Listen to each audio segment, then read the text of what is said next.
Bonjour tout le monde et bienvenue dans cet épisode où aujourd'hui on va parler du métier de secrétaire dans la psychogénéalogie. Sa symbolique en fait, que ce soit en langue des oiseaux et en décodage émotionnel. Et là on va faire une analyse détaillée de ce métier, des significations possibles. Donc déjà dans la symbolique générale du métier de secrétaire, donc c'est une personne qui est souvent perçue comme celui ou celle qui organise, transmet et archive les informations. Il est vraiment le lien entre les personnes, celui qui facilite la communication et qui assure le bon fonctionnement d'un système. Et symboliquement, en fait, ce métier peut représenter alors soit la gestion des flux d'informations, comme les émotions, les secrets et les mémoires familiales, mais aussi cette position d'intermédiaire, donc entre le patron, qui est la figure d'autorité, et les autres. Et il peut évoquer vraiment ce rôle de médiateur ou de pont. Il y a aussi le fait d'être dans cette organisation et cette structure, puisque le secrétaire est souvent celui qui met de l'ordre dans le chaos. Et en langue des oiseaux, on va jouer sur les sons et dans le mot secrétaire, on décompose sec et rétère. Donc sec va évoquer la sécheresse, le manque d'émotion et une certaine rigidité. Rétère, lui, peut faire souvent penser à cette rétention. Il y a aussi récière, où c'était un gladiateur qui utilisait un filet, un symbole de piège et de contrôle.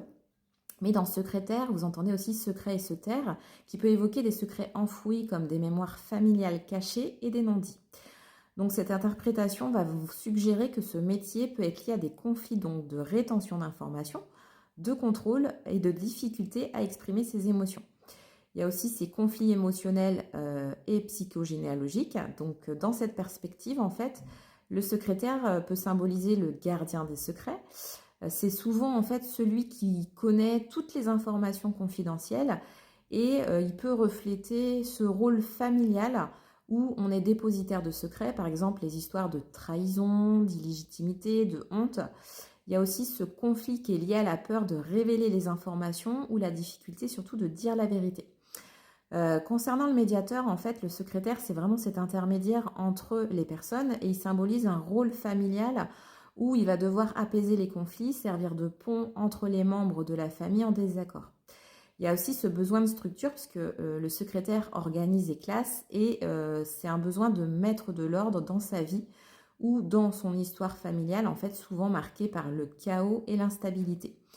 Il y a aussi cette notion de dévalorisation de soi, puisque la secrétaire, ou le secrétaire est souvent dans l'ombre, derrière cette figure d'autorité, et ça symbolise souvent un conflit de dévalorisation, de manque de reconnaissance dans la famille ou dans sa propre vie. Les liens qu'on peut faire avec le corps et les pathologies, en décodage biologique, en fait, le métier de secrétaire va être associé à des conflits surtout liés à la communication, à la rétention ou à la gestion des émotions. Donc souvent, vous allez avoir des problèmes à la gorge, larynx, pharynx, qui sont liés à des difficultés de s'exprimer ou de dire ce qu'on pense, mais aussi des problèmes au dos, où là, ça symbolise vraiment un fardeau à porter, les secrets, les responsabilités. Les problèmes aux mains aussi, où il y a le syndrome du canal carpien, qui sont liés à l'action d'écrire, de taper, de retenir ou de lâcher.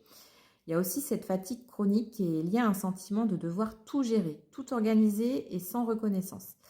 Donc, pour les questions à vous poser quand vous êtes secrétaire ou si vous voulez faire ce métier, c'est déjà, est-ce qu'il y a des secrets ou des non-dits dans ma famille qui pèsent sur moi?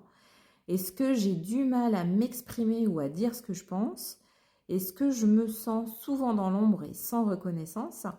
Est-ce que j'ai un besoin excessif de tout organiser et de tout contrôler? Ça, c'est les questions vraiment à vous poser.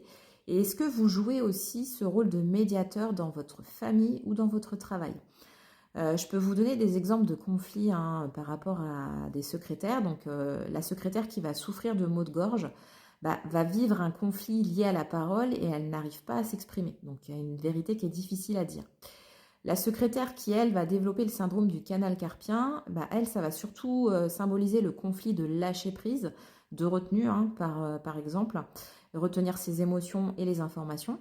Et la secrétaire qui se sent dévalorisée peut rejouer, elle, un schéma familial où elle se sent invisible et non reconnue. Dans les pistes de résolution, il faut vraiment que vous transformiez tous ces conflits. Donc, exprimer ce qui est retenu, donc que ce soit par l'écrit, le parler, ou vraiment trouver un moyen de vous libérer de ces émotions et de ces secrets. Positionnez-vous aussi, donc apprenez à dire non, à demander de la reconnaissance et à sortir de l'ombre. Il faut vraiment que vous exploriez toute l'histoire familiale, chercher les mémoires de secrets, les non-dits, les rôles de médiateur dans la généalogie, c'est vraiment important. Et travaillez sur votre estime de vous, hein. Reconnaissez votre propre valeur et cessez de vous dévaloriser. Donc ce métier de secrétaire, je voulais en parler aujourd'hui parce que en fait, chaque métier donne des informations. C'est vraiment un miroir de conflits émotionnels, de mémoire familiale et de besoins inconscients. Donc si ce métier a résonné avec vous, n'hésitez pas à commenter, partager, liker la vidéo. Et sur ce, je vous souhaite une très bonne journée. Merci, au revoir.